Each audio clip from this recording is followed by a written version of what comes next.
Shalom la famille, shalom peuple de Dieu. Voilà, nous sommes là encore une fois de plus pour notre session de prière IMA. Et là, nous allons partager sur un grand thème qui est le salut. Et vous allez remarquer, je suis avec Papa Exode, voilà, et on va prier ensemble et Dieu ne manquera pas de nous faire énormément du bien. Déjà, je lui passe la parole pour la suite. Nous vous disons en tout cas merci d'être toujours là pour suivre. Vous ne nous suivez pas en tout cas, vous attendez les ainsi dit l'Éternel afin que la transformation soit complète dans nos vies. Et pour cette session, pour ce sujet qui a plusieurs sessions, nous parlerons du salut et nous allons essayer de développer session après session. Nous allons essayer de définir les saluts et de dire les raisons des saluts. Pourquoi les saluts? C'est quoi les saluts? D'une manière simple, pour en faire en tout cas, pour que cela soit plus compréhensif, c'est que les saluts, c'est le fait d'être sauvé. Je parlerai dans deux aspects. Ce premier aspect, c'est que c'est le fait d'être sauvé de la mort éternelle. L'homme n'est pas éternel. Le corps de l'homme n'est pas éternel. L'âme est éternelle, mais le corps n'est pas éternel. Alors c'est lui qui doit être sauvé, c'est celui qui porte encore ce corps et qui vit en chair. Alors le salut est venu sauver ces personnes qui vivent encore, qui sont sur la terre. Alors là déjà je vais démystifier plusieurs sectes qui prient pour les gens après la mort. Le salut c'est quand on est encore en vie, même quand on est dans un hôpital, le salut peut intervenir. Donc, à toi qui m'écoutes, à toi qui nous suis, à chaque fois, c'est que le salut est pour toi. Peu importe là où tu es déjà, peu importe ce que tu as déjà commis, Dieu peut encore te sauver de la mort éternelle. Mais ce deuxième aspect du salut, c'est que le salut nous rend notre capacité initiale. Remet l'être humain dans les plans de Dieu, tel que Dieu l'avait conçu. Parce que l'homme a perdu toutes ses capacités et c'est dans les saluts en Jésus-Christ que l'homme reprend toutes ses capacités. Et c'est dans les saluts que tu comprends qui tu es, pourquoi tu vis sur la terre, quelle est ta mission sur la terre. C'est au travers du salut que tu reçois toutes ces capacités implantées dans l'homme. Alors, pourquoi les saluts? Les raisons du salut. Pourquoi Dieu, malgré voilà, les hommes vivent, l'homme a péché comme on a dit, mais pourquoi? Quelle est la motivation de Dieu? Qu'est-ce que Dieu gagne si l'homme est sauvé? Quels sont les avantages de Dieu? Parce que les hommes disent qu'il n'y a rien pour rien. C'est que, heureusement que l'on dit, il n'y a rien pour les hommes. Pour Dieu, c'est que quand tu es sauvé, il n'a rien. Tu n'as rien à donner à Dieu. D'ailleurs, au contraire, c'est lui qui nous donne sa vie. Donc, la bonne raison du salut d'un homme, d'une femme, c'est que c'est par amour que Dieu le fait. Écoutez, les relations amoureuses, les relations amicales, ainsi de suite, ne conçoivent pas, ou soit n'a pas une base de l'amour que ce que Dieu nous a donné. La raison principale et la bonne raison, c'est que Dieu nous a tellement aimés. C'est un passage que nous connaissons tous. Car Dieu a tant aimé le monde qu'il a donné son Fils afin que quiconque croira en lui et qu'il soit sauvé. Mais j'aime ce que Paul est en train d'ajouter à ces paroles. Il dit ceci: car l'amour de Dieu s'est manifesté dans l'homme vis-à-vis de nous. Lorsque nous étions encore pécheurs, Dieu est mort pour nous. Si tu te poses la question, pourquoi Dieu est mort pour moi? Pourquoi maintenant le salut doit me parvenir? C'est parce que Dieu nous aime et il nous épargne de la mort éternelle. Bien-aimés frères et sœurs, si tu continues à vivre de cette manière, tu ne verras pas le ciel. Après cette vie, il y a une vie qui vient après et c'est une vie éternelle. C'est pourquoi Dieu sait les dangers après la mort d'une personne. C'est pourquoi il lance un filet et que ce filet qui s'appelle les saluts pour être sauvé. C'est pourquoi pendant toutes ces sessions, nous parlerons du salut, les avantages, et soyez très connectés et très bénis dans ces paroles. Et j'aimerais insister, la seule raison, c'est parce que Dieu nous aime.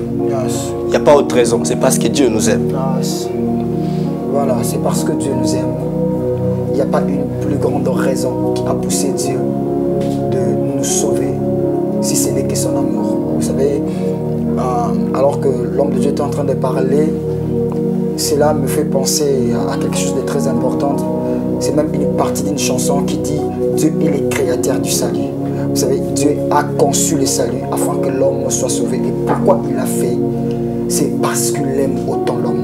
Vous savez, c'est le salut qui est une porte de retour vers Dieu. Tu ne peux pas retourner vers Dieu dans ton état de péché. Tu ne peux pas retourner vers Dieu dans ton état de dégradation. Pour retourner vers Dieu, Dieu te propose une porte d'entrée qui est le salut.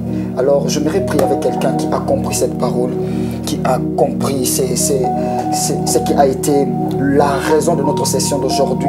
Et nous allons prier ensemble. Nous allons élever nos voix pour dire merci à Dieu parce qu'il est le créateur du salut.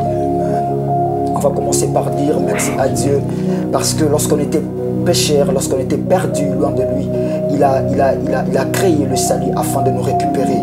Il a créé le salut afin de nous sauver. Est-ce qu'il y a quelqu'un qui peut élever sa voix et commencer à bénir le nom du Seigneur pour ce qu'il a fait?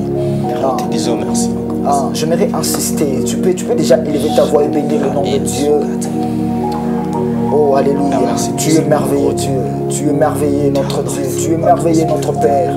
Merci pour ce que tu as fait. Merci pour ce que tu as fait. Venons dans ta présence pour te dire merci. Oui, il y a une âme qui vient dans ta présence avant même de te recevoir. Il a compris ce que tu l'as dit en ce moment. Et il commence d'abord par te dire merci parce que tu as créé le salut pour lui.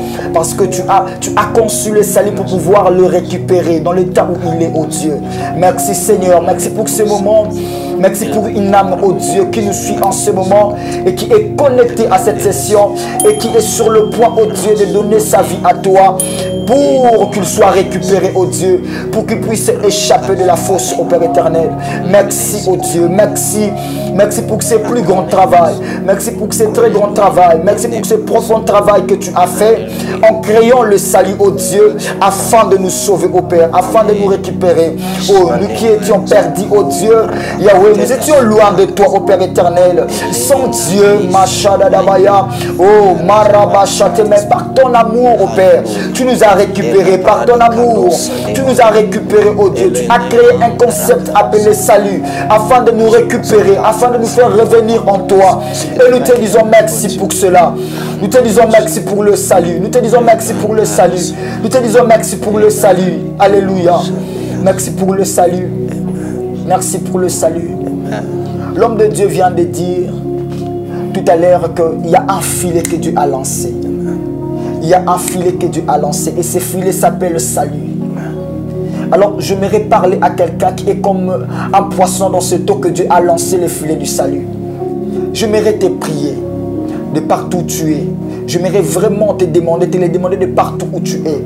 Si tu n'as pas encore reçu Jésus, si tu n'as pas encore accepté Jésus dans ton cœur, si tu n'as pas encore accepté à ce que Jésus puisse entrer dans ta vie, que tu puisses élever ta voix avec nous. Nous allons faire cette prière. Nous ouvrons cette parenthèse afin de faire cette prière ensemble avec celui qui n'a pas reçu Jésus. On va élever nos voix pour dire à Jésus, viens dans mon cœur. On va élever nos voix pour dire à Jésus, viens dans mon cœur. J'accepte d'entrer dans ce filet du salut.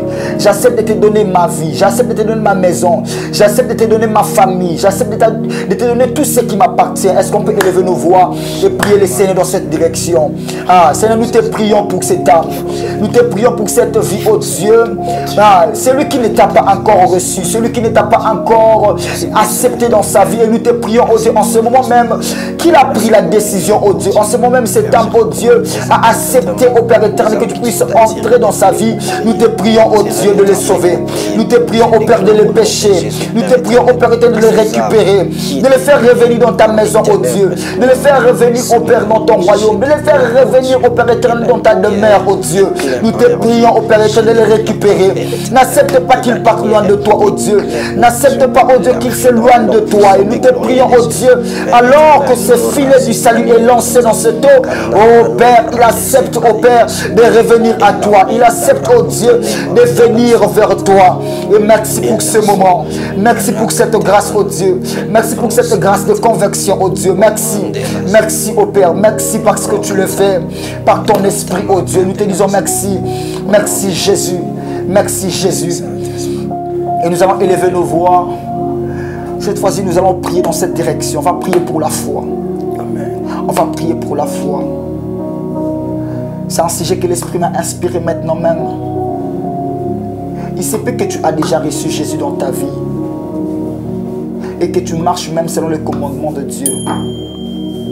Mais il nous arrive parfois dans notre manière de marcher avec Dieu que nous puissions perdre la foi. Vous savez, à un moment donné, les disciples se sont arrêtés pour dire à Jésus, augmente en nous la foi. N'est-ce pas que ces hommes avaient crié en Jésus? Mais à un moment donné, ils se sont stoppés pour dire à Jésus, augmente en la foi. Et c'est quelqu'un qui peut dire à Dieu, augmente la foi en moi. Je commence à perdre la foi, je commence à céder, mais je vais encore croire. Je vais encore croire, continuer à croire à cette œuvre du salut que tu m'as offert. Oh Père, augmente en moi la foi, augmente en moi la foi.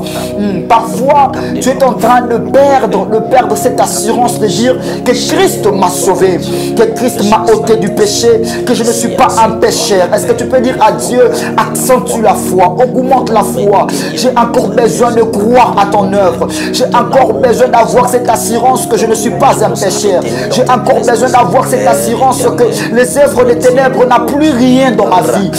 J'ai besoin de cette assurance. Est-ce que tu peux dire à Dieu d'augmenter la foi en toi? Seigneur, augmente la foi, oh Dieu. Dans le cœur de cette dame, oh Dieu, augmente la foi. Dans le cœur de ces papas, oh Dieu, augmente la foi. Dans le cœur, oh Adonai, de cette jeune fille, de ces jeunes hommes, il y a accentue la foi au Père éternel. Nous avons besoin de croire, oh Dieu, d'avoir une pleine assurance, oh Adonai, oh, à cette œuvre de la croix que tu nous as offerte, oh Père, à cette œuvre du salut que tu nous as donné. Oh Père, nous avons besoin d'y croire encore, d'y croire encore, d'y croire encore, oh Dieu.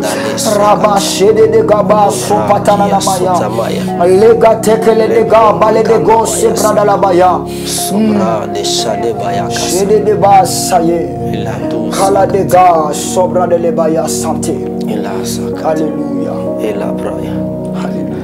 Tout en suivant la direction du cordon, c'est que les salis en soi prend les passés, prend les présents et prend les futurs. Qu'est-ce que tu as fait? N'arrête pas ta marche. Car même les péchés que tu commettras, les salis en prend soin. Si tu reviens à Dieu, Dieu reviendra à toi. Si tu reviens au pied du Père, le Père t'attendait d'ailleurs. C'est à cause du salut. Tu n'es pas sauvé seulement pour les choses qui sont passées. Tu es même sauvé pour les choses qui sont à venir. C'est bizarre de le dire. C'est compliqué pour ceux qui sont dans les doctrines. Mais j'aimerais te dire cet enseignement clair. Clairement que si Dieu a conçu quelque chose de pareil, qui regorge les passés, les présents et les futurs, peu importe ce que tu as déjà fait, ton retour est clair.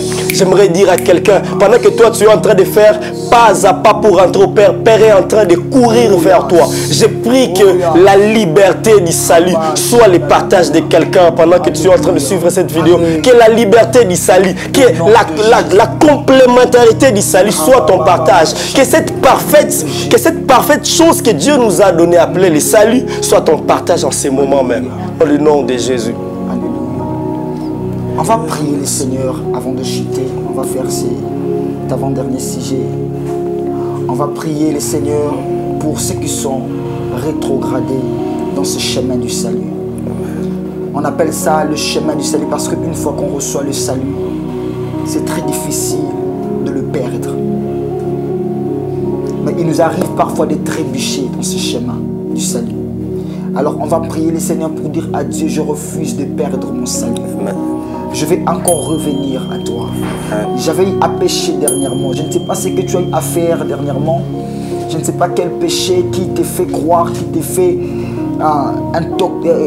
te déranger en ce moment pour te dire que tu ne peux plus revenir à Dieu. Tu n'es plus compté parmi les enfants de Dieu. J'aimerais dire à quelqu'un que Dieu te reconnaît comme son enfant. Dieu te reconnaît comme son enfant. Tu peux juste t'approcher de Dieu pour dire au Père, mais voici je reviens encore. Mais voici je reviens encore. Je prends la décision de ne plus rétrograder. Je prends la décision de ne plus revenir dans le péché d'autrefois. Je prends la décision de ne plus toucher aux interdits. Je prends la décision de revenir. Est-ce qu'on peut élever nos voix et prier le Seigneur dans cette direction? Père, ton enfant revient encore, oh Dieu. Ton fils revient encore. J'ignore le péché qu'ils ont eu à commettre, oh Dieu, avant ce moment, oh Père. J'ignore ce qu'ils ont eu à faire, oh Père, avant ce jour. Mais je sais une chose, oh Père éternel, que dans ta maison, oh Père éternel, nous avons toujours notre place réservée. Ta parole est en train de me dire, même quand l'enfant prodigue était parti loin de toi, mais sa place était toujours là dans ta maison. Sa place, oh Père, était toujours là dans ton cœur, oh Dieu, jusqu'au jour où il est revenu, oh Dieu. Voilà un homme, oh Dieu, voilà une femme en ce moment, voilà ton fils, ta fille, oh Dieu, ton enfant qui prend la décision de de revenir en ce jour, oh Dieu, pour revenir à sa place, oh Dieu, Père, je te prie, reçois-les dans ta présence, oh Dieu, reçois-les dans ta maison, oh Père éternel, reçois-les dans ta présence, oh Père éternel, au nom de Jésus-Christ, au nom de Jésus. Et nous allons prier, ça c'est le tout dernier sujet. Nous allons prier de partout où nous sommes, on va s'opposer contre toute force qui empêche nos pas plutôt vers le chemin du salut. On va déclarer au nom de Jésus que toute force qui s'oppose à mes pas vers le chemin du salut soit tombée. Peut-être bien il y a des voix qui te parlent. Il y a des pensées qui passent dans ta tête, dans ton esprit. Tu vas dire à Dieu, toute forme de forteresse qui s'oppose à mon salut, cela ne peut plus rien, oh Machabaya, faire contre ma vie. On va élever nos voix pour déclarer cela dans la présence de Dieu. Nous prions au nom de Jésus. Père, je suis en train de déclarer en ce moment que toute voix au Père éternel qui s'élève contre le processus du salut dans la vie de ton fils et de ta fille, cela est tombé dans le nom de Jésus-Christ. Père, je suis en train de déclarer que toute forteresse, oh Dieu, qui se sont levées pour pouvoir empêcher un homme, une femme de revenir à toi, cela est tombé dans le nom de Jésus-Christ. Père, je suis en train de déclarer en ce moment que rien ne va empêcher le processus du salut, oh Dieu, dans la vie d'un homme, dans la vie d'une âme, oh Dieu, dans la vie de quelqu'un qui nous suit en ce moment. Je suis en train de déclarer, si cela est une habitude au Père éternel qui l'empêche de revenir à toi, cette habitude est brisée dans le nom de Jésus. Je suis en train de déclarer, si cela ce sont des voix au Père éternel qui se font entendre, oh Dieu, dans ses oreilles, je suis en train de déclarer que ces voix se taisent à jamais au nom de Jésus, dans le nom puissant et glorieux de Jésus-Christ. Nous prions pour une semaine nouvelle. Je suis en train de prier le Seigneur, que ta semaine soit bénie, que ta semaine soit remplie de grâce, que ta semaine soit accompagnée de bonheur. Je suis en train de déclarer pour quelqu'un qui est dans le Seigneur. Je suis en train de déclarer pour quelqu'un qui a reçu Jésus maintenant même. La Bible est en train de dire que dès lors qu'on reçoit Jésus, nous devenons de nouvelles créatures. Je suis en train de déclarer que toute chose qui accompagne ceux qui ont cru en Jésus t'accompagne dans cette semaine. Que toute chose nouvelle et bonne t'accompagne en ce moment dans le nom puissant et glorieux de Jésus-Christ. Je déclare que ta semaine est bénie. Tes entreprises sont bénies. Tes relations sont bénies. Tes connexions sont bénies. Je suis en train de déclarer que tout ce qui passera entre tes mains est béni au nom de Jésus. Rien ne va t'empêcher de prospérer. Car la Bible est en train de dire que Dieu souhaite à ce que nous puissions prospérer à tous égards. Parce que tu as crié en lui.